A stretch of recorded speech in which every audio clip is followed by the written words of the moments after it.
Bonsoir à tous et bienvenue dans Chaque Voix compte sur LCP. C'est vendredi et comme chaque vendredi, puisque chaque voix compte, eh bien c'est à vous que nous donnons la parole pour une émission consacrée ce soir au football amateur, alors que les pros prennent toute la place en ce moment avec la Coupe du Monde en Amérique. Mais derrière chaque champion, il y a eu au tout début un petit club, un petit terrain et quelqu'un qui portait les ballons et les chasubles le dimanche matin. Le foot amateur, c'est une certaine idée de la France, celle qui se retrouve le week-end, qui transmet, qui éduque, qui intègre. C'est aussi la France qui manque de moyens, qui manque de bénévoles et qui est percutée par le manque de respect et la violence. Et nous en parlons ce soir avec vous, Thomas Porte. Bonsoir. Bonsoir. Député La France Insoumise de Seine-Saint-Denis. Alexandre Nicolic, bonsoir. Bonsoir. Eurodéputé Rassemblement National. Et Pierre Rondeau, bonsoir. Bonsoir. Économiste, spécialiste de l'économie du football. Pierre, vous serez ce soir l'arbitre de la partie. Je compte sur vous. En tout cas, merci à tous les trois d'avoir accepté de jouer le jeu des questions-réponses avec notre public. J'ai autour de moi des présidents de clubs, des joueurs, des joueuses, des entraîneurs, des arbitres, des bénévoles surtout. Tous portent le foot amateur dans leur tripes et à bout de bras. Parce qu'avant d'être un grand spectacle, le foot, c'est d'abord une aventure humaine. Installez-vous confortablement. Chaque voix compte. C'est parti.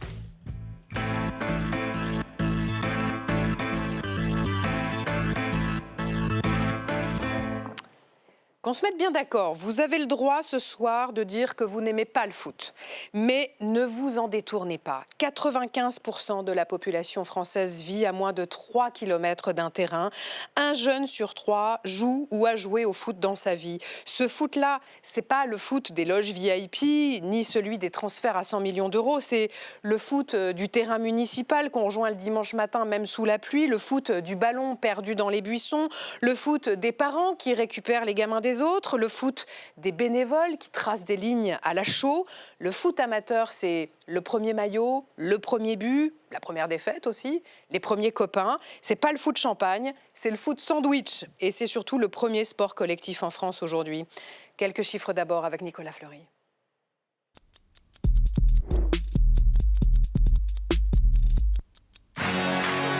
Ils ont lancé leur mondial avec succès.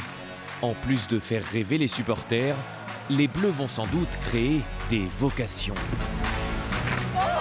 Car le foot reste le sport le plus populaire en France.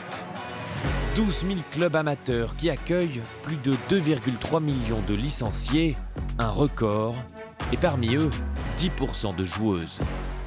Mais le foot amateur reste fragile. D'abord à cause du budget des sports en baisse depuis la fin des JO. Parmi les victimes, le Pass Sport, cette aide de 70 €. Le gouvernement l'avait supprimé pour les 6-13 ans avant de se raviser. Pour le foot, c'est spectaculaire, la chute. Donc c'est pour ça que, oui, je pense qu'il va falloir que nous regardions à revenir en arrière. On sait aussi que c'est sur les 6-13 ans que l'habitude du sport, que la pratique commence à se prendre et que c'est très important pour la poursuite du sport plus tard. Et puis, il y a ces scènes de violence de plus en plus fréquentes. Jeunes joueurs, éducateurs sportifs, tout comme des arbitres, sont victimes d'insultes et d'agressions sur le terrain. Certaines ligues envisagent même des matchs à huis clos. Selon les chiffres de la fédération, les arbitres signalent des comportements irrespectueux dans un match sur 15, et dans un tiers des cas, ce sont eux qui sont visés. Un fléau qui rebute de nombreux aspirants à la fonction. Pour les protéger, la Fédération française de football a mis en place un plan de lutte contre les incivilités. Voilà donc pour la photographie générale. Pierre Rondeau, ça vous paraît fidèle à l'état du foot amateur aujourd'hui en France ? On est sur le sport numéro 1 en France, évidemment. On est sur le sport qui a le plus de licenciés en France, avec plus de 2 millions de licenciés. On est sur un sport immensément populaire, tant médiatiquement que sportivement. On a beaucoup de pratiquants, et on parle des licenciés 2 millions, mais aussi beaucoup de pratiquants non licenciés qui vont taper la balle sur un terrain municipal le dimanche matin. Donc oui, c'est le football est le sport majeur en France. Et effectivement, le football, comme beaucoup d'autres sports et beaucoup d'autres fédérations, souffrent depuis quelques années avec une politique prise par le gouvernement d'avoir mis beaucoup d'argent et beaucoup de moyens pour le sport avec les Jeux Olympiques. À titre de comparaison, pour vous donner un exemple, on est passé de 480 millions d'euros de budget ministère des Sports à 1,2 milliard en 2024 lors des Jeux Olympiques. Simplement, quand on décortique, premier élément, la hausse, c'est surtout vers le sport d'élite, le sport Les sports pro. participe, alors pas forcément sport amateur, mais de l'élite, ceux qui vont participer aux Jeux Olympiques, ceux qui vont être soutenus à travers l'ANS, l'Agence nationale du sport. Il y a aussi beaucoup de moyens qui avaient été mis à 1,2 milliard pour les infrastructures olympiques, pour la communication olympique. Il y avait 300 millions d'euros seulement sur la communication. Donc, premier élément, il y a une augmentation, mais n'a pas forcément été fléchée vers le sport amateur, le sport du quotidien, le sport santé, le sport jeune, pour les jeunes de 3 à 6 ans, 6 à 12 ans. Et le deuxième élément, c'est que depuis les Jeux Olympiques, maintenant que ça s'est terminé, le budget a baissé. Alors certes, on n'est pas revenu à des niveaux... Et puis on n'a pas des Jeux Olympiques tous les ans non plus. Bien évidemment, mais on aurait... Alors je ne dis pas, et on est très certainement à une heure de restrictions budgétaires et de contraintes budgétaires. Donc évidemment qu'il faut faire des choix et des arbitrages. Là où j'en veux, c'est qu'on a mis en avant le sport et la pratique sportive pendant les Jeux, et on aurait dû surfer sur l'engouement olympique, sur l'engouement des sportifs pendant les Jeux, pour soutenir le sport amateur, soutenir la pratique sportive et maintenir un budget à la hausse pour aller vers les pratiquants, vers les non-licenciés, vers les jeunes. Là, on parlait du passeport, par exemple, qui avait été suspendu un temps, mais remis en place pour les jeunes. Il aurait fallu le pérenniser, voire le sacraliser. Donc, on le voit, le premier sujet, comme partout et comme pour tout, eh bien, c'est l'argent. Comment les 12 000 clubs que compte la France peuvent-ils accueillir dignement aujourd'hui les près de 2,5 millions de licenciés? Je voudrais qu'on donne la parole d'abord à Marco. Bonsoir Marco. Il faut que Marco prenne un micro. Marco, vous présidez l'Omnisport de Vitry. C'est à Vitry-sur-Seine, dans le Val-de-Marne. Il y a un club de foot qui compte 1500 adhérents. C'est bien ça. On n'est pas sur un petit club. Combien vous avez de salariés, combien avez-vous de bénévoles? Alors, sur l'ensemble, donc c'est un club omnisport qui compte 8500 adhérents et 1500 que pour la partie foot. Et la partie foot, aujourd'hui, on a 120 dirigeants bénévoles qui encadrent l'ensemble des activités et on a 2 personnes salariées à temps plein pour pouvoir coordonner l'ensemble des matchs et des installations. Donc on est d'accord que sans le bénévolat, votre club, il n'existe pas. Aujourd'hui, c'est la pierre angulaire de notre club, c'est le bénévolat. Et aujourd'hui, on est en crise du bénévolat avec toutes les interactions, violences et financières qu'on peut avoir. Donc aujourd'hui, c'est un vrai sujet pour nous. C'est-à-dire que vous galérez à trouver clairement des bénévoles. Et ça veut dire, par exemple, que vous avez des encadrants qui ne sont plus là pour assurer certains entraînements. Ça va jusque-là? Concrètement, aujourd'hui, tous les ans, on a à peu près 200 à 300 enfants qui sont sur liste d'attente et qu'on ne peut pas accueillir, non pas...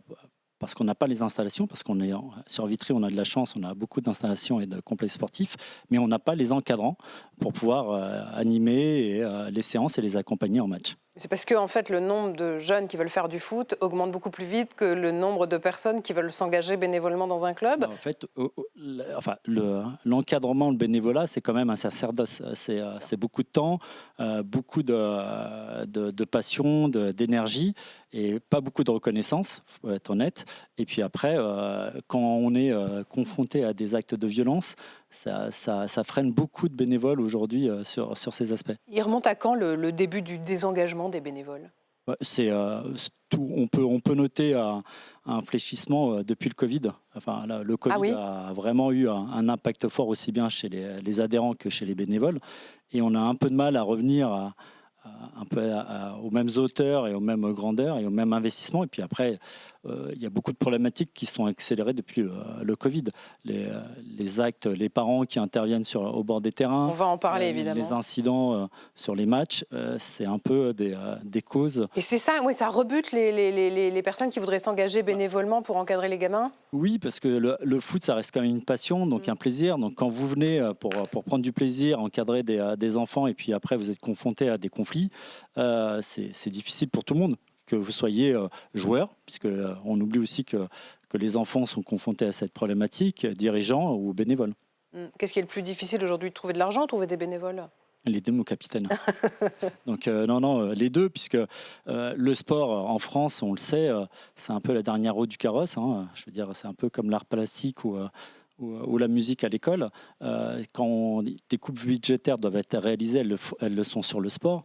Et c'est dommage parce que je pense que les autorités ne sont pas conscientes de tout le bienfait que ça peut apporter, aussi bien en termes d'inclusion, de médiation, de paix sociale, tout simplement.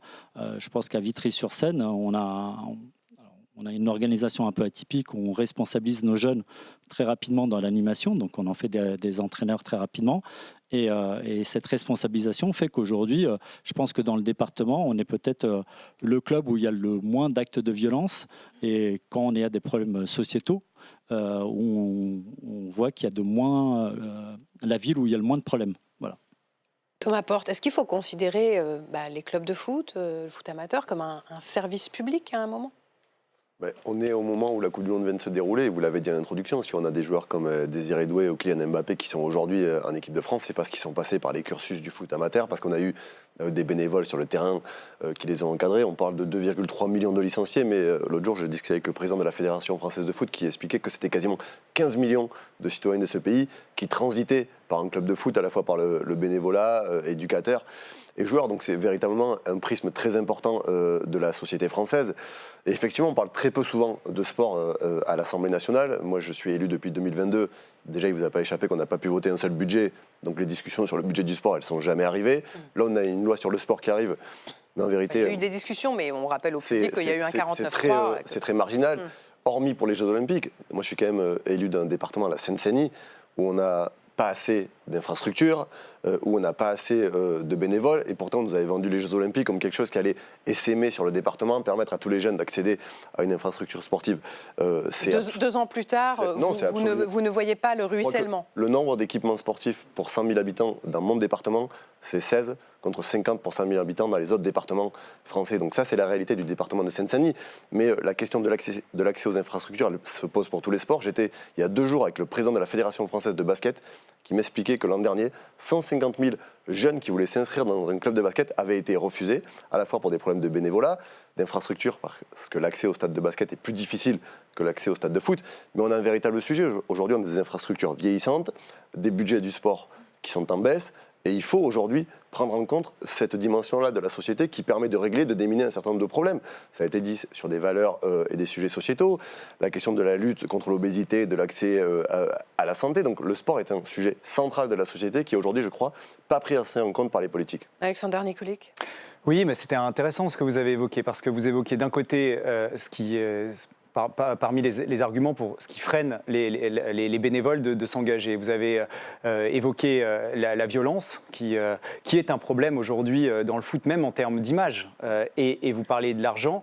J'ai dirigé un club de football. C'est vrai que quand on va voir des sponsors aujourd'hui, certains préfèrent... Vous avez dirigé un club de foot, où ça ? Le J3 Foot Ami dans le Loiret, qui était un club de N3 R1 et qui maintenant est en R2. Partenaire d'Auxerre, par exemple, qui a formé beaucoup de joueurs professionnels, Guirassy actuellement, ou locaux, ou UAR dans le passé. Et donc je disais que le football souffre aujourd'hui de cette image, ce qui est un frein justement pour réussir à avoir de l'argent, par exemple, de sponsors.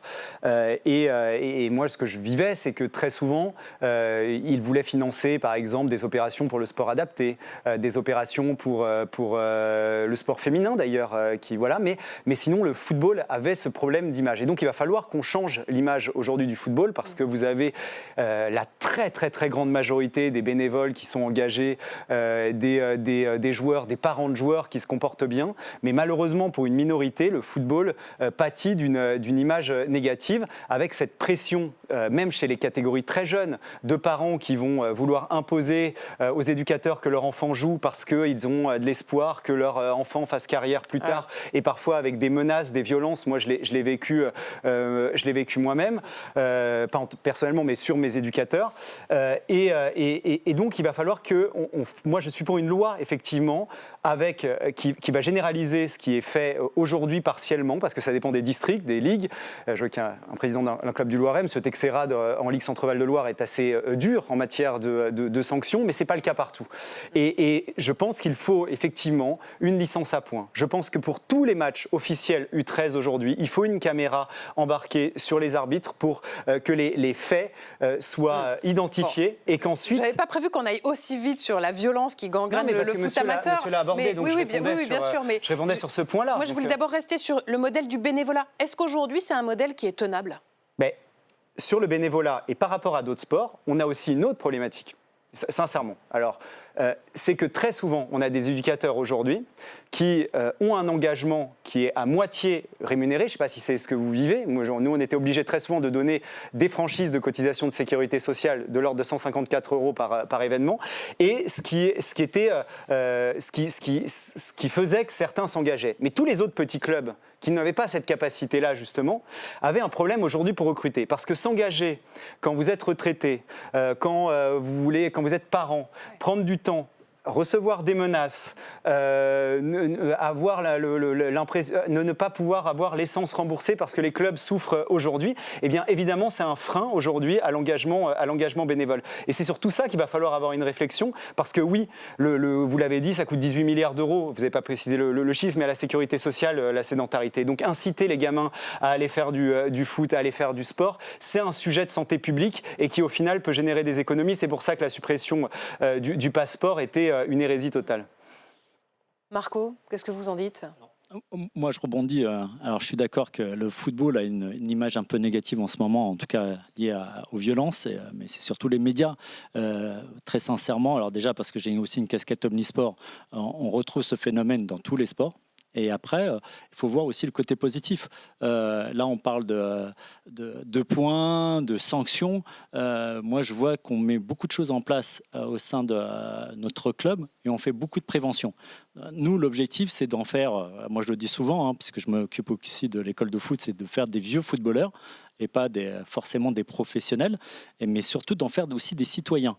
Je pense que si on est pédagogue, si on a les moyens d'avoir les accompagnants, les médiateurs qui vont bien dans tous les domaines, je pense qu'on est capable, dans quelque sport que ce soit, d'accompagner aussi bien les joueurs que les encadrants et d'en faire des citoyens responsables. C'est ce que nous, on a chez nous.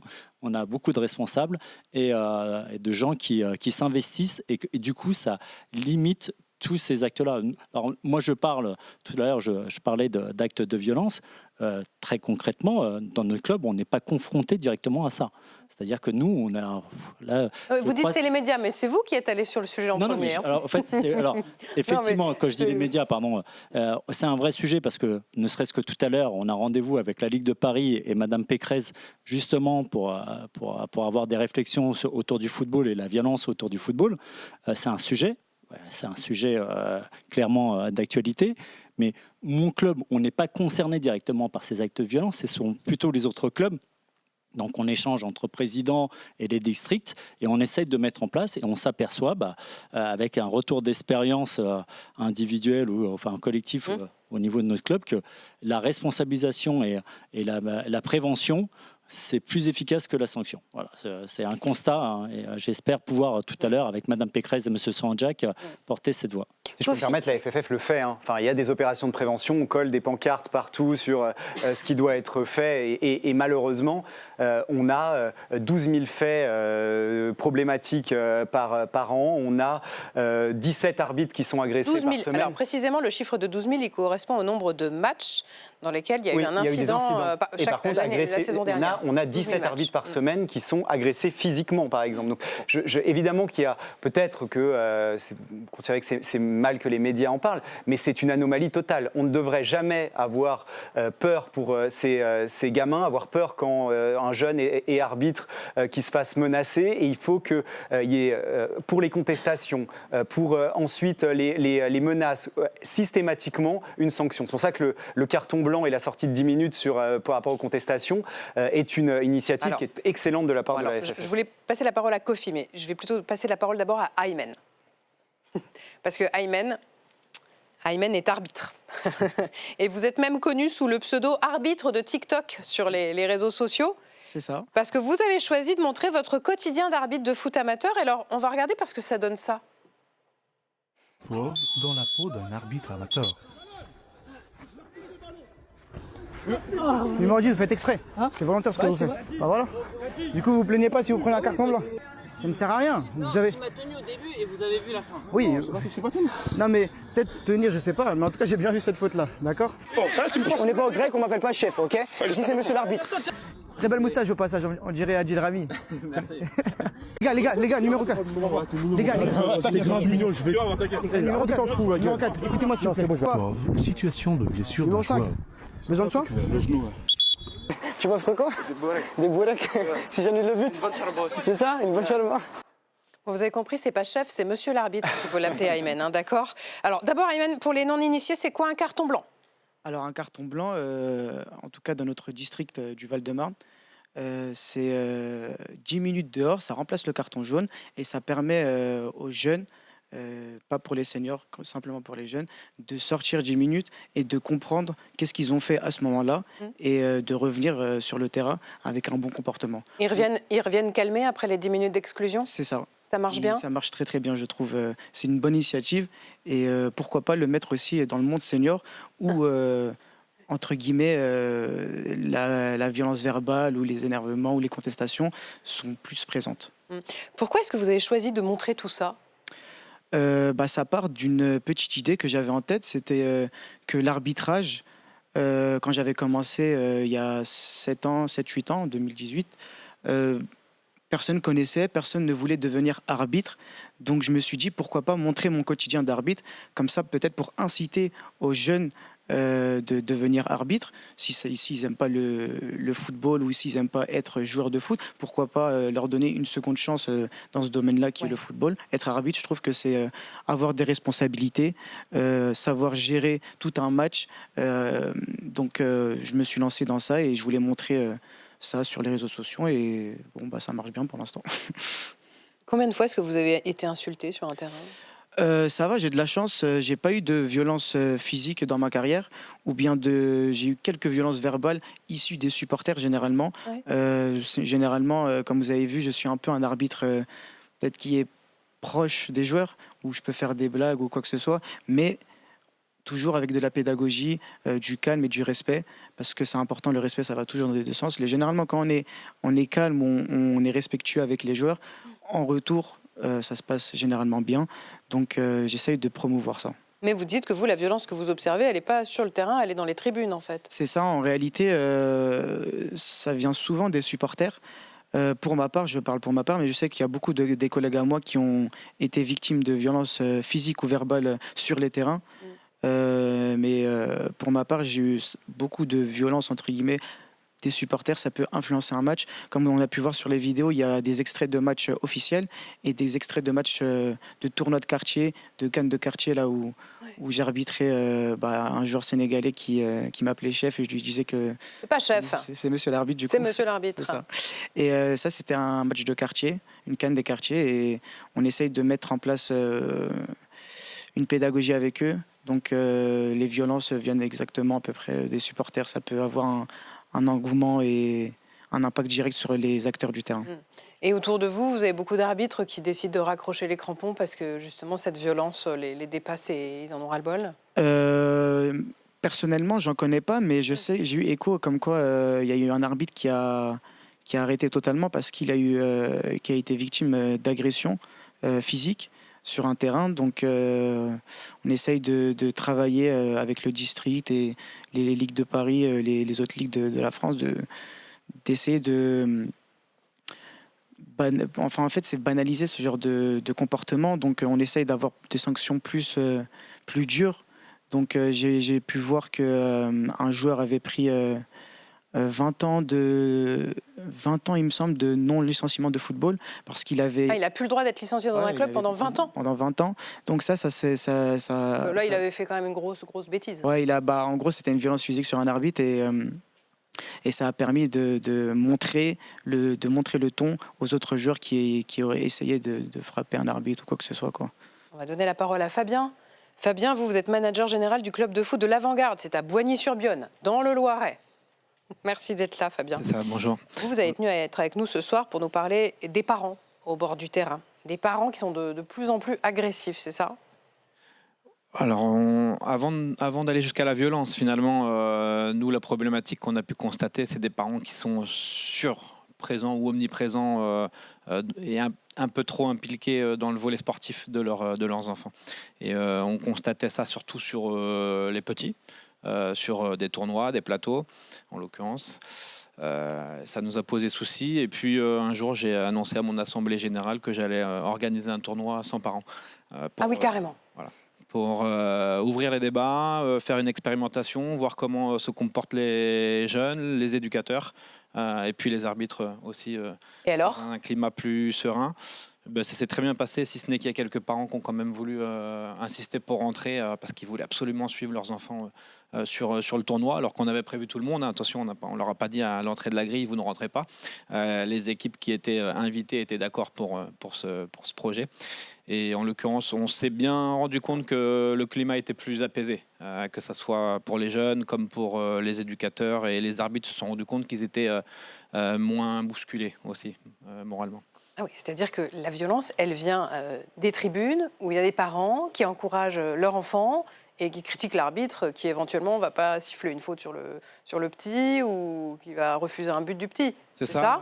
Alors nous, on ne va pas l'identifier comme une violence parce que comme disait monsieur le président du club qui est avec nous ici présent, on n'a pas forcément de violence au sein de notre club, mais pour autant, on a beaucoup d'énergie qui est perdue à cause de parents qui vont mettre des formes de pression sur les enfants et sur les éducateurs aussi, puisque l'éducateur va être constamment critiqué s'il n'y a pas de résultat, même quand les enfants ont 8-9 ans. Donc on est au-delà de ça, mais pour autant, on se retrouve quand même à gérer beaucoup de cas. Je vous donne un exemple très concret. Dimanche dernier, j'ai eu 3 coups de fil d'une maman qui se reconnaîtra, je ne lui ai pas répondu, qui m'a demandé, qui voulait en fait se plaindre parce que son enfant, à 9h30 du matin, était inscrit sur l'équipe 2 du tournoi, alors qu'il aurait préféré être sur l'équipe 1. Il y a 2 ou 3 ans, Pierre Rondeau, on avait parlé du projet Mbappé. Ouais. Le fameux projet Mbappé. C'est cette idée, beaucoup de parents, peut-être par aveuglement ou par le trop plein d'amour qu'ils portent à leur progéniture, ont le sentiment que leur fils ou leur fille pourrait devenir le prochain Mbappé et pourrait finir par toucher des émoluments de 20, 30, 40 millions d'euros par an. Évidemment, c'est les rêves de tout le monde, de beaucoup de parents. Faut rappeler que le concours de l'ENA est plus facile que le concours à Clairefontaine pour devenir footballeur professionnel. Il faut le dire aux parents, il est plus facile de réussir l'ENA que de réussir à finir footballeur professionnel. Allez faire l'ENA alors. Voilà, par exemple. Déjà, vous commencez le football, parce qu'il faut quand même rappeler qu'il y a 2,3 millions de licenciés au sein de la FFF et 600, 700 footballeurs professionnels. Donc déjà, le rapport est très lisse. Et ensuite, si vous réussissez à intégrer le centre de préformation de Clairefontaine, qui est vraiment le Graal pour le devenir et le futur d'un joueur professionnel, au sein de Clairefontaine, donc vous l'intégrez à 13-14 ans, au sein de Clairefontaine, vous n'avez que 10% des aspirants qui intègrent ensuite un centre de formation. Et au sein des centres de formation, pareil, vous n'avez que 7% des joueurs qui signent un contrat professionnel. C'est compliqué d'aller dire à un parent la probabilité pour que ce soit Kylian Mbappé qui est là, elle est vraiment infime, madame ou monsieur. Par définition, Mbappé touche autant d'argent et est si connu parce qu'il est unique. Si on avait la recette... Mais on veut tous que notre enfant soit unique. Évidemment, évidemment. Mais là, en l'occurrence, il faut prendre en considération toutes les vertus qu'apporte la pratique sportive, les vertus du vivre ensemble, du dépassement de soi, du courage, de la force, de l'altérité, du capitanat, du management. Et tout ça doit être pris en considération pour la réussite et le devenir d'un citoyen. Mais il ne faut pas partir du principe que je vais pratiquer un sport, en l'occurrence le football, pour toucher de l'argent. Ça, c'est un rêve. Ça, c'est un fantasme. C'est une personne parmi 2 millions. Et je répète, si vous voulez que votre enfant réussisse... Même Kylian Mbappé, c'est un Français sur 70 millions. Un Français sur 70 millions, vous avez raison. Donc effectivement, c'est beaucoup plus risqué. Donc réussissez, pratiquez du sport, faites-vous plaisir, mais envisagez de terminer à 40 millions d'euros par an.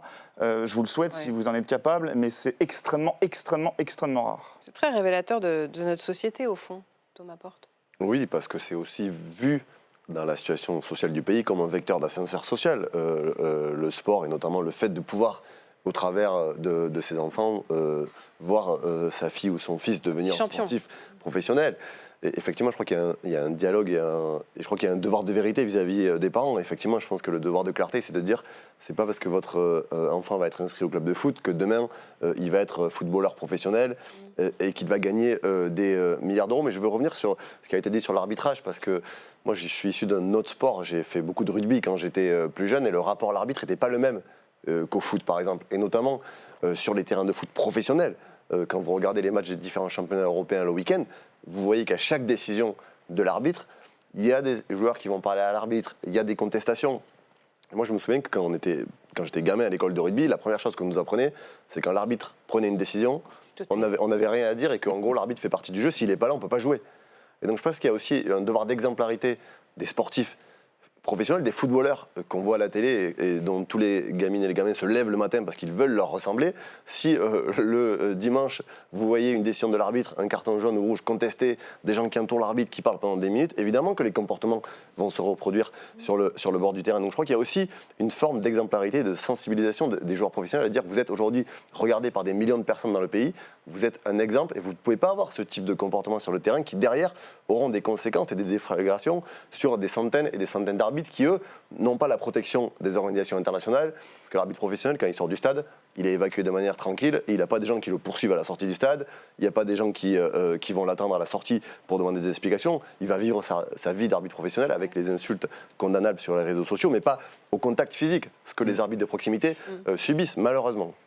Alexandre Nicolas. Oui, mais ça rejoint ce qu'on a évoqué tout à l'heure sur ce fameux carton blanc, parce que ça dépend où on met le curseur. En fait, dès qu'on met le curseur sur déjà la contestation qui fait qu'on sort 10 minutes, il y a moins les menaces et ensuite la violence. Et moi, je vous suis depuis à peu près un an et demi comme ça sur les réseaux. Je tombe parfois sur vous et je trouve ça super et je trouve que je pense que le fait que vous filmiez, ça limite aussi. C'est tout ce travail sur la caméra embarquée, je pense, qui responsabilise le joueur aussi, parce qu'il sait qu'il va être vu et il ne peut avoir qu'une réaction positive. Alors peut-être que certains, pour passer sur votre TikTok, jouent le jeu même différemment en essayant de...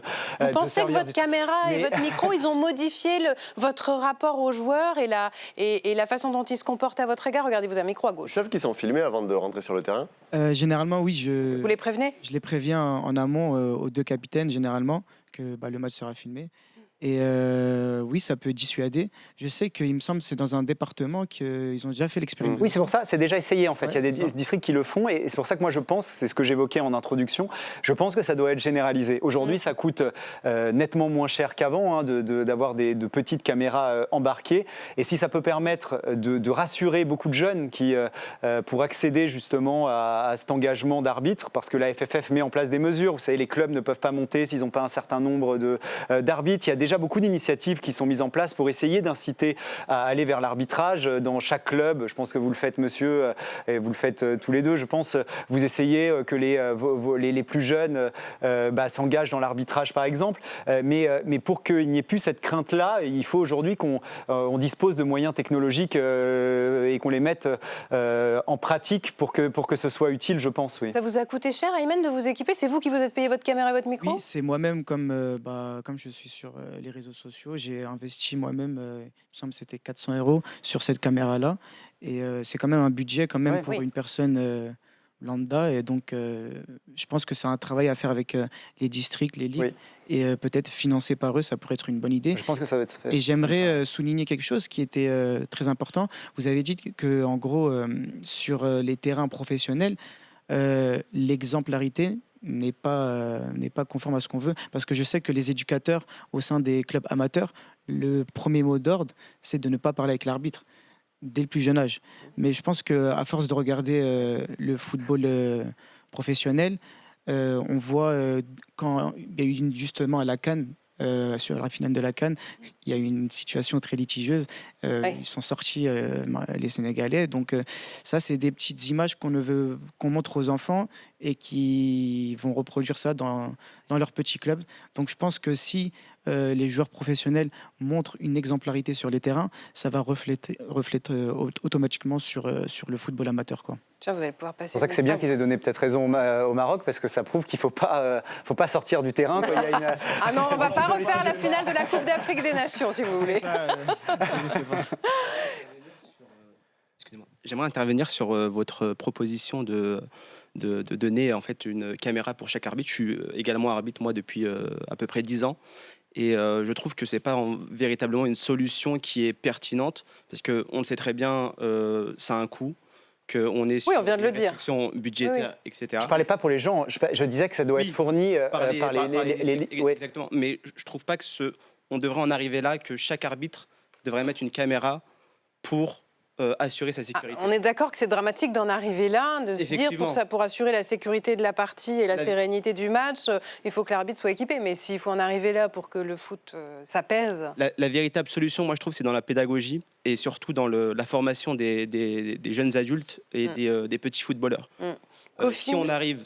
Vous pensez qu'ils ne le savent pas, que c'est mal de menacer, de taper un arbitre? Non, mais moi je suis plutôt de l'avis du président du club qui est avec nous, c'est de fournir plus de budget pour les clubs amateurs pour qu'ils puissent recruter des salariés au sein des clubs. Je trouve. Mais est-ce que, du coup, ce que vous dites, c'est que cette violence, elle est liée au manque d'encadrants? Oui. Effectivement. Oui. Vous me dites tous oui, de façon unanime. On est entièrement d'accord là-dessus. Le football amateur manque de moyens. Pour les professionnels, on met vraiment le paquet, mais pour le football amateur, on sent qu'on est un peu délaissé. Et les premiers qui en pâtissent, c'est les arbitres. Qui sont les petits aussi. Les principaux. Les petits aussi, je voudrais vous entendre, Kofi. Vous êtes responsable technique de l'école de foot des Enfants de la Goutte d'Or à Paris. Je suis même responsable technique du club Les Enfants de la Goutte d'Or. Donc c'est un club dans le 18e arrondissement de Paris. Donc on est à environ 600 licenciés. Et nous, le football et le sport en général, c'est un outil d'éducation, d'insertion aussi, d'inclusion. Et comme disait le président de Vitry, on fait beaucoup de prévention. Donc la prévention sur la santé, sur comment bien se comporter. Le fait d'avoir pas assez de moyens humains. Donc les bénévoles, nous on a pareil une trentaine de bénévoles. Les bénévoles ne sont pas tous des éducatrices ou des éducateurs parce qu'ils ne sont pas formés. Et donc moi je pense que la formation aiderait grandement à réduire les problèmes de violence, les problèmes d'incivilité et tous ces problèmes-là. Donc je pense que le vrai problème c'est ça, le manque de moyens. Mais il y a des formations. Les clubs, d'ailleurs, prennent en charge les formations très souvent pour des éducateurs qui vont ensuite bénéficier de... Non, mais il faut expliquer. Tout à l'heure, monsieur a expliqué, si je peux me permettre, parce que c'est important de rappeler comment fonctionne aujourd'hui le football selon les échelons. Vous avez jusqu'à maintenant, il va y avoir la Ligue 3, donc ça, c'est les 3 premières ligues qui sont professionnelles. Et après, il y a une zone obscure de la N2, qui va passer N1 à la... Dites pas obscur, les footballeurs qui jouent. Mais non, mais sur le statut. C'est Ligue 3 qui va passer en Ligue 3, du coup. La N1 qui passe en Ligue 3, c'est ce que je viens de dire, monsieur. J'ai dit en N1. Non, bon. Si, c'est ce que je viens de dire. et je disais la N2 va devenir la N1. Et donc vous avez jusqu'à la... Aujourd'hui, donc si on reprend cet exemple-là, vous avez jusqu'à la R2 à peu près, une espèce d'hypocrisie où vous avez des joueurs qui touchent une rémunération annexe, donc des franchises de cotisation de sécurité sociale, ce que j'évoquais tout à l'heure, qui restent dans l'écosystème de l'espoir de devenir professionnels. C'est-à-dire qu'ils sont indemnisés à hauteur de 300, 400, 500, 600, 700 €. Certains ont même des contrats fédéraux pour certains clubs. Et ce qui fait qu'aujourd'hui, la priorisation va vers les joueurs parce que l'image du club, elle est l'équipe fanion et l'équipe première. Et donc, c'est souvent au détriment, d'ailleurs, peut-être d'autres choses dans le club, c'est-à-dire, par exemple, les éducateurs. Parce qu'il y a cette concurrence-là.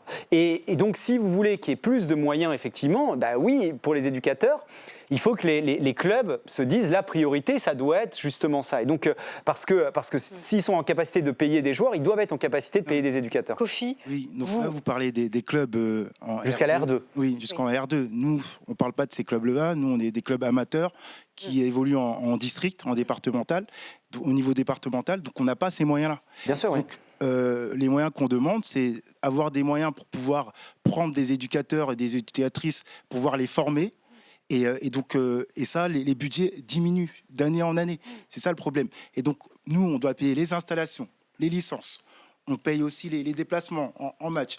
Nous, pour notre club à nous... Les installations, c'est pas la mairie qui... Ah non, on paye la mairie pour avoir les installations. On réserve les... Vous louez un terrain, par exemple? On loue les terrains. On paye les arbitres aussi. Donc, tous ces moyens-là, si on les a pas, on ne pourra pas... Et est-ce que déjà vous êtes obligé de renoncer par exemple à l'organisation d'un tournoi, à un déplacement le week-end prochain? Évidemment. Là, on est 600 salariés, 600 licenciés cette saison. La saison dernière, on était 500 licenciés. L'année prochaine, on sera avec la Coupe du Monde peut-être 700 licenciés, mais à un moment donné, notre capacité d'accueil va se réduire parce qu'on n'aura plus les moyens d'avoir des bénévoles, des éducateurs, des éducatrices, d'avoir des installations, payer nos arbitres, payer les installations. Et est-ce que le prix de la licence, il a aussi quelque chose à voir avec les finances d'un club? Oui. Effectivement. Et donc forcément, la baisse du pouvoir d'achat, elle ruisselle aussi sur ce niveau sur cette ligne du budget. C'est-à-dire que si la licence augmente, si le pouvoir d'achat baisse, finalement, le foot, les loisirs, c'est le premier achat sur lequel on rogne. Et vous le ressentez directement, non? Oui, c'est sûr. Nous, dans notre quartier, on a un public... très défavorisé, qui n'a pas les moyens de payer une cotisation à 400 €, par exemple. Donc 400 € par exemple, c'est la cotisation dans votre club pour une saison? Non, nous, dans notre club, la cotisation, elle est à 280 €. Oui. Voilà. Mais parfois, pour des familles qui ne peuvent pas payer la cotisation, on ne leur fait pas payer parce que pour nous, avant tout, le football et le sport en général reste un levier d'éducation, d'insertion. Donc, on aide ces familles-là à pouvoir faire du football et pour être en bonne santé. Et on met en place aussi des actions de prévention. On fait aussi de l'accompagnement à la scolarité, de l'accompagnement à la parentalité. Donc, on n'est pas juste... Par exemple, quand vous dites on fait de l'accompagnement à la scolarité, de quelle façon? C'est-à-dire, vous faites les devoirs avant de faire un match? Non, c'est pas comme ça. Donc, on a, du coup, de notre association, on a des bénévoles qui viennent donc de 16h30 à 20h pour aider les jeunes du quartier pour leurs devoirs. On a aussi des activités culturelles qui sont proposées aux jeunes qui viennent au foot. Et donc, on a aussi des mamans du quartier qui jouent au football. Donc voilà, pour nous, le foot, c'est vraiment ça. Essayer d'aider au maximum les gens du quartier, de notre arrondissement. Et malheureusement, avec le peu de budget qu'on a, on peut pas. On aimerait savoir, en tout cas, comment faire pour pérenniser ces actions. Thomas Porte. Voilà. On voit l'impact quand on parle du coût de la licence, et notamment dans le quartier dans lequel vous êtes situé. Pour des familles, 240 €, c'est absolument inaccessible. C'est sûr que quand il faut faire des arbitrages... Et au travers du témoignage qui est livré, on voit qu'au-delà de la pratique sportive, derrière, c'est un point de fixation sur l'aide à la scolarité, sur l'accompagnement des familles. Moi, je le redis, en Seine-Saint-Denis, on a un enfant sur deux qui ne fait pas d'activité sportive en dehors des cours de PS. Donc ça, c'est une réalité qui est à prendre en compte. Et on a besoin d'avoir une politique publique ambitieuse de sport. Et moi, je suis en désaccord total sur l'idée d'austérité budgétaire, de dire qu'il n'y a pas de moyens. Je crois qu'il y a beaucoup d'argent dans ce pays. C'est la question de savoir où on le met. Et la question, il n'est pas mis sur le sport. On en débat rarement. Moi, je suis parlementaire depuis 4 ans. C'est peut-être le premier débat que j'ai sur la thématique du sport, ou peut-être le deuxième, parce que dans le cadre des Jeux Olympiques, c'était le visage de la France, donc on a débattu là-dessus.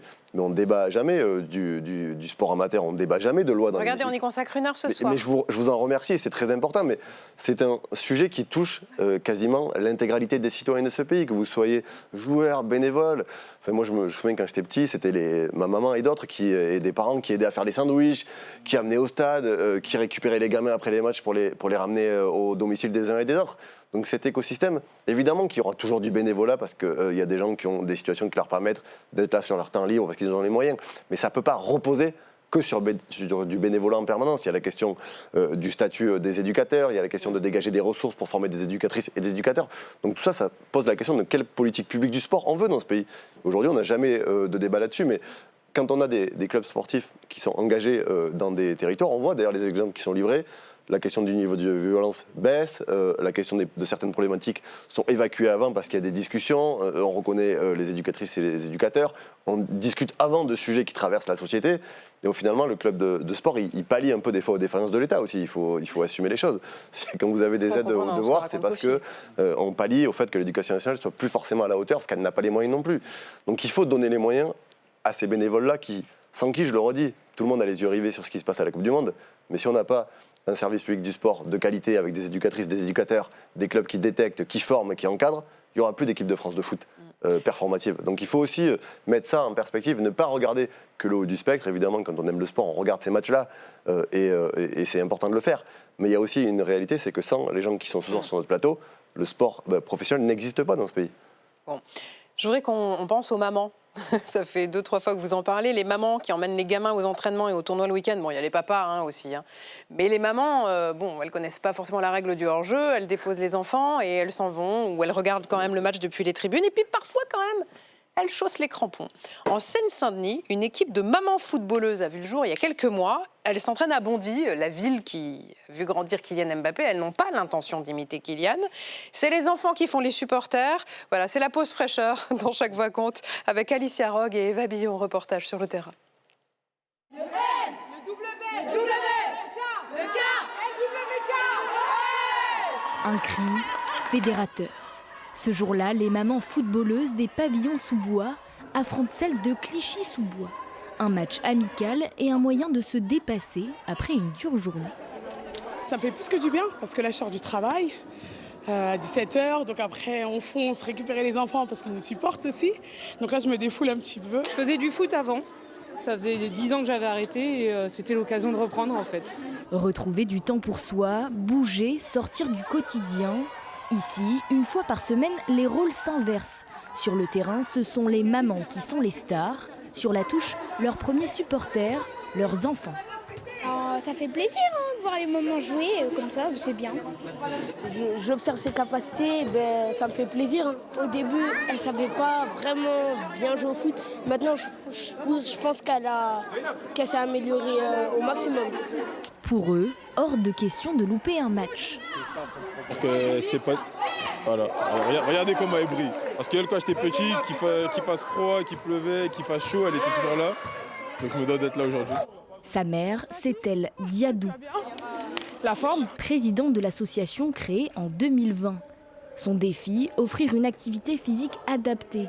Dans cette équipe, 75% des participantes étaient non sportives.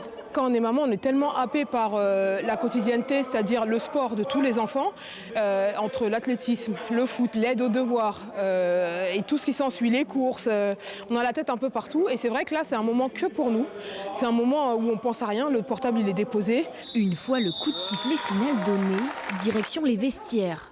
La compétition laisse maintenant place à des échanges plus intimes. On parle de périnée. Ah, c'est vrai, on parle souvent de périnée, que ce soit et nos problématiques, les tips, sur la dernière cuisine qu'on a fait, la dernière tenue à la mode, voilà, ou les derniers cancans. À l'intérieur, bonne humeur et ambiance garantie. Ces femmes ont déjà de nouveaux objectifs. Accueillir encore plus de mamans et se lancer un jour en compétition régionale. Il y avait le projet Mbappé, il y a peut-être le projet Wendy Renard, qui sait. Je voudrais que Chloé prenne la parole. On a une footballeuse parmi nous. Bonsoir Chloé. Bonsoir. Vous jouez à quel poste ? Alors moi je suis latérale gauche, du coup au Paris Soccer. Ouais. Au Paris Soccer, c'est le club de foot féminin de Paris. C'est ça. Vous jouez depuis longtemps ? Oui, moi je joue depuis, ça fait 12 ans que je joue dans un club. J'ai fait 6 clubs différents. C'est important aussi de voir les filles ce soir et de les entendre. Ouais, c'est super. Vous voyez réagir tout à l'heure quand on parlait de l'arbitrage, quand on parlait de la violence. Les filles, elles sont concernées aussi ? J'allais dire que justement, moi, mon discours, il va être très différent parce qu'au final, nous, on subit peu de violence sur le terrain de la part des supporters ou même entre joueuses. On se heurte à d'autres problèmes, malheureusement, qui attaquent plus vraiment notre pratique pour le coup et notre quotidien. Lesquels ? Alors, du coup, pas dans mon club actuel parce que j'ai trouvé quelques solutions du coup en étant dans un club 100% féminin pour le coup. Mais dans mes anciennes expériences, on pouvait avoir, par exemple, vous parliez tout à l'heure de l'accès aux infrastructures. Nous, en tant que du coup équipe féminine, on avait toujours, par exemple, l'accès au dernier créneau libre après les garçons. Donc parfois ça peut jouer à une demi-heure, mais une demi-heure c'est beaucoup dans notre quotidien. Quand on s'entraîne à 20h30, c'est souvent voilà, 1h30 d'entraînement. On termine à 22h, ça fait rentrer tard. C'est pareil, jouer avec les chasubles qui ont été utilisées juste avant par les garçons, ça c'est super. Oh non, c'est pas sympa. Même dans certains clubs, on a pu jouer aussi avec des textiles qui étaient vraiment pas du tout à nos tailles. Et pour moi, c'est pas un caprice, c'est juste une question aussi de confort et se sentir bien aussi quand on fait quand on joue et quand on fait notre sport. Donc je trouve qu'en régional et aussi en national, parce que j'ai pu connaître la nationale, il y avait aussi ces problèmes. Donc là, en régional au Paris Soccer, on est pour le coup dans un club donc 100% féminin qui, on va dire, fait des choix et prend des décisions en mettant au cœur du coup de tout ça les femmes. Donc c'est vraiment plaisant parce que j'ai l'impression en tout cas que tout le monde y trouve sa place. On n'a pas l'impression d'être délaissé ou d'être un peu l'équipe par défaut du club. Donc on a un staff étoffé avec à peu près 6 personnes. On a quand même 2 préparateurs physiques, on a un coach adjoint, un coach principal, un coach gardien, on a une kiné. Voilà, on a quand même l'ambition de monter aussi en national, mais en tout cas, ça fait plaisir de voir qu'un club met ses forces dans le football féminin, de la formation jusqu'à... Et quand vous avez voulu commencer le football, d'abord, est-ce qu'on dit encore aux filles, c'est pas un sport de filles ou c'est bon, on a réglé ce problème? Alors, moi, j'ai commencé tard. J'ai commencé à l'âge de 16 ans. Mais du coup, ma sœur jumelle, qui est là, elle a commencé plutôt à 6 ans. Et pour le coup, elle était toute seule dans son équipe de filles. Ça va parce qu'elle était forte. Donc, du coup, elle était quand même assez... mise en avant et elle recevait des ballons, mais dans les équipes adverses où il y avait 1 ou 2 filles, parfois on voyait que c'était les filles qui allaient au but par exemple ou qui restaient très longtemps sur le bord du terrain. Donc je trouve que ça a quand même pas mal évolué aussi grâce aux clubs qui permettent à des jeunes filles dès le plus jeune âge de jouer qu'entre filles, parce que pour le coup ça peut peut-être aussi en donner envie à certaines filles qui ont peur de jouer avec les garçons de s'investir dans la pratique. Et Les 3 clubs qui sont représentés, là, vous avez des filles dans vos clubs ou c'est que des garçons? Oui. Et vous entendez les sujets que soulève Chloé sur les chasubes des garçons qu'on récupère, voire les vestiaires sales dans lesquels on va se doucher après eux? Alors justement, tout à l'heure, comme on a fait un focus sur la violence, il y avait les aspects financiers, le sport santé, mais aussi la féminisation du sport, qui est un vrai sujet. Nous, on a eu la chance d'avoir une joueuse qui aujourd'hui est professionnelle, qui est à Lyon, mais qui, quand elle a pratiqué, elle était avec les garçons. Et on a depuis quelques années fait un travail pour mettre en place une école de foot féminine. Donc aujourd'hui, on a une partie, sur nos 1500 adhérents, on a 150 filles. Ça représente que 10%, c'est rien. Mais aujourd'hui, elles peuvent pratiquer de U6 jusqu'à senior uniquement dans une pratique féminine, donc où on voit qu'elles sont à l'aise. On fait un vrai travail pour que l'encadrement aussi soit féminin, puisque on s'est aperçu que c'est beaucoup plus simple et beaucoup plus pour les filles d'avoir aussi une image sur laquelle s'identifier, d'avoir des dirigeantes, des encadrantes.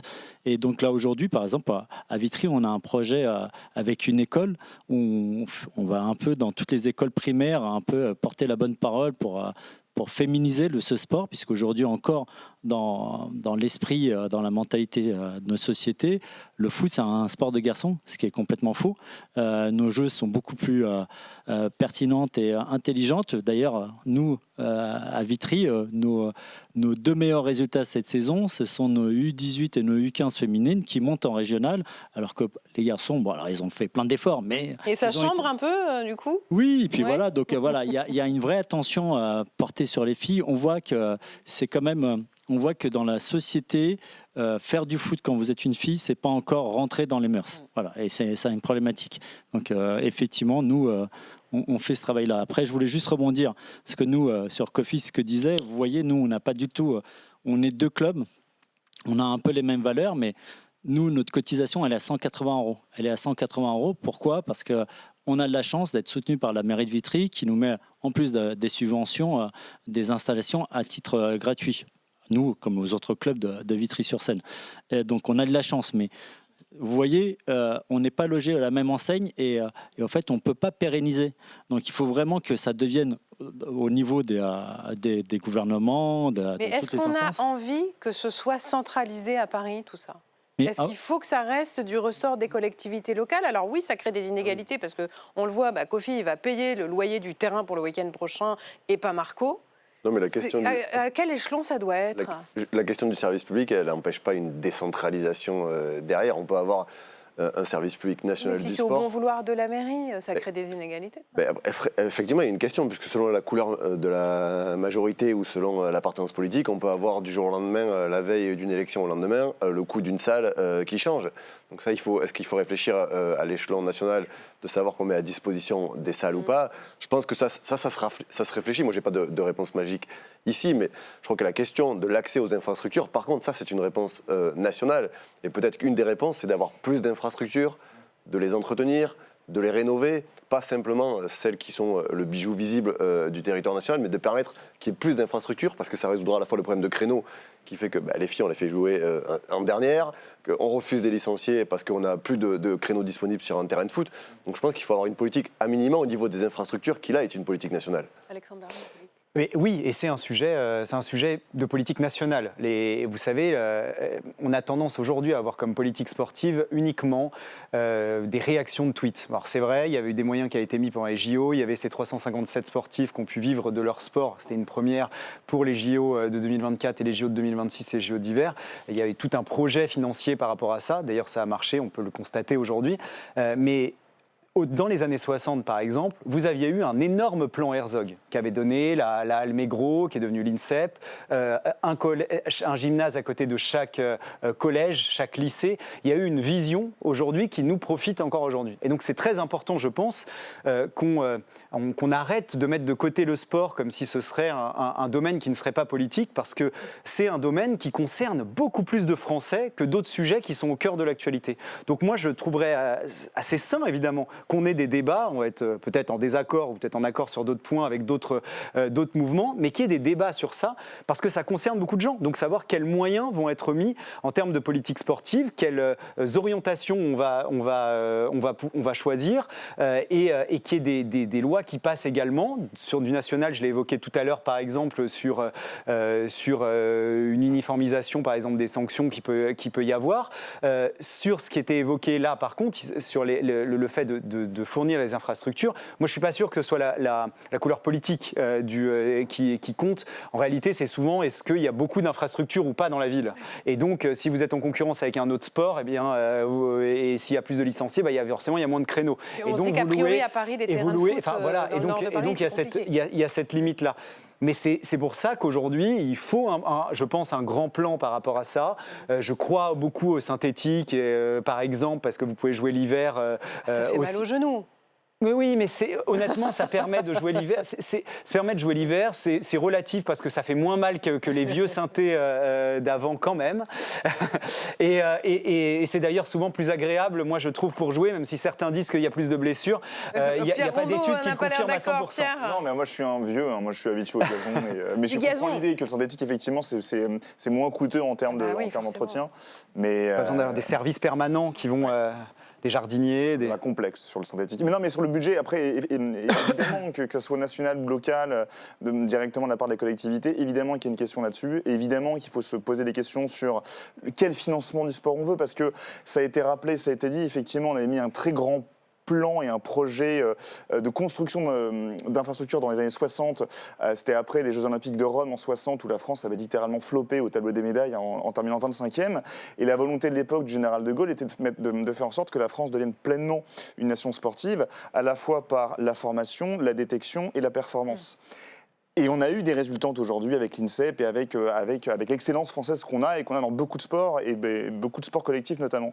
Le souci, c'est qu'aujourd'hui, la nouvelle philosophie qui a été mise en place par Emmanuel Macron depuis les Jeux Olympiques 2024 avec l'ANS, l'Agence nationale du sport, et vous l'avez rappelé, avec les 350 athlètes qui ont pu vivre de leur loisir, en tout cas de leur activité sportive à travers les Jeux Olympiques, c'est de miser sur la crème de la crème. C'est de miser sur l'élite. Il y a 5000 athlètes de haut niveau recensés par le ministère des Sports et on en a sélectionné 350 qui vont certes toucher 40 000 € par an pour pouvoir pleinement se consacrer à la formation olympique en délaissant tous les autres. Et si on mise tout sur l'excellence, sur le projet élite de l'ANS, en mettant de côté les budgets dédiés au sport amateur... On ne peut pas marcher sur les deux jambes aussi ? Le souci, c'est qu'il n'y a pas de corrélation entre sport qui se pratique et sport qui se regarde. Sport qui se regarde, sport d'excellence. Et on a démontré que quand... J'ai envie de vous contredire, Pierre. Pardonnez-moi, vous êtes l'arbitre, je vous respecte infiniment. Mais même Kofi, tout à l'heure, il y a fait référence... D'un mot, il a dit, on verra ce qui se passe selon la Coupe du Monde. Selon ce que fait l'équipe de France en Coupe du Monde, est-ce que ça peut changer les choses ? Je peux vous assurer que dès la rentrée prochaine, dès septembre 2026, si la France encore plus va en finale, voire remporte la Coupe du Monde, il va y avoir une demande en augmentation de la part de petits qui vont vouloir ressembler à Dembélé ou Mbappé, évidemment. Mais le souci, c'est que, parce qu'il y a des problématiques d'infrastructure, parce qu'il y a des problématiques budgétaires, parce qu'il y a des problématiques de pouvoir d'achat, parce qu'il y a des problématiques, oui, de violence ou de problématiques sociétales ou autres, la pérennisation de la hausse de licenciés n'est pas durable. Il y a pas en gros, si vous voulez, vous allez avoir un pic, comme on l'a eu après les Jeux Olympiques d'ailleurs. Après les Jeux Olympiques, on a eu un pic de la pratique sportive qui ensuite est retombé au quasi même niveau que 2023, un an plus tard. Parce que, par exemple, pour les piscines, on était en admiration devant Léon Marchand, tout le monde a voulu se mettre à nager, pas assez de piscine. Le ping-pong, les frères Lebrun, tout le monde était en admiration devant eux, on a voulu jouer au ping-pong, pas assez de gymnase. C'est aussi une réponse de politique publique. Donc en fait, là, les patrons de clubs, les managers, les entraîneurs, vous redoutez une victoire de l'équipe de France, non ? Parlez dans le micro, Kofi.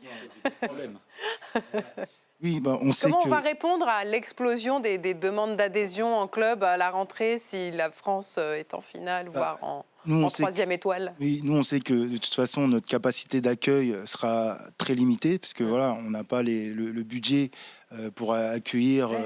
Il va y avoir des déçus. 1200 licenciés, nous en tout cas notre club, parce que les infrastructures, parce que les bénévoles qui sont pas là, les arbitres et autres. Donc il faudra trouver des solutions. Donc le problème du budget, c'est vraiment... Quel est le rapport entre le budget et les bénévoles, si je peux me permettre ? Parce que moi, mon fils fait du foot, du rugby, du judo. Il fait 3 sports. Donc oui, désolé. L'hélicoptère le mercredi, le samedi et le dimanche. Oui, il enchaîne les 3 le mercredi, puis souvent le samedi, les matchs. Mais je ne vois pas les mêmes problématiques, par exemple. Et sur les infrastructures, je suis d'accord. Mais sur l'engagement bénévole, moi j'insiste, et je n'ai pas forcément la solution précise, comment on peut adapter pour créer cet engagement en termes de communication ou autre, mais je constate qu'il y a beaucoup plus de jeunes U18 et seniors en rugby qui s'engagent dans le club et qui vont aider, même chez les filles par exemple, et qui vont aider chez catégorie jeune que dans le foot. Et il y a un vrai frein. Vous avez 10 secondes pour lui répondre, parce que notre temps est écoulé, c'est la fin de la partie, Kofi. Allez-y. Nous, en fait, pour les petits, comme le stade est éloigné du lieu d'habitation des enfants, nous, on a des bénévoles qui les accompagnent. Donc, si on passe de 600 licenciés à 1000 licenciés, il faudra plus de bénévoles. Et si on n'a pas cette capacité-là de bénévoles, on ne pourra pas prendre tous ces enfants. C'est plus ça, je parlais le problème. En tout cas, le rapport budget bénévole. C'était ça ma question. D'accord. Je siffle la fin de la partie. Je vous remercie infiniment d'être venu parler de ce sujet ce soir sur le plateau de Chaque Voix Compte pour nous montrer que le vrai cœur du foot français, c'est chez vous qu'il bat tous les week-ends. Cette émission est rediffusée tout à l'heure à 23h30. Vous la retrouvez aussi sur lcp.fr. Merci à mon arbitre Pierre Rondeau d'avoir été là ce soir dans Chaque Voix Compte. Si vous aussi, chez vous, vous voulez venir assister à cette émission, voire y participer, interroger vos élus, vos députés, vous flashez le petit QR code, vous vous inscrivez sur lcp.fr pour la prochaine émission. Chaque Voix Compte revient mardi à 19h30. Passez une belle fin de semaine. Prenez soin de vous.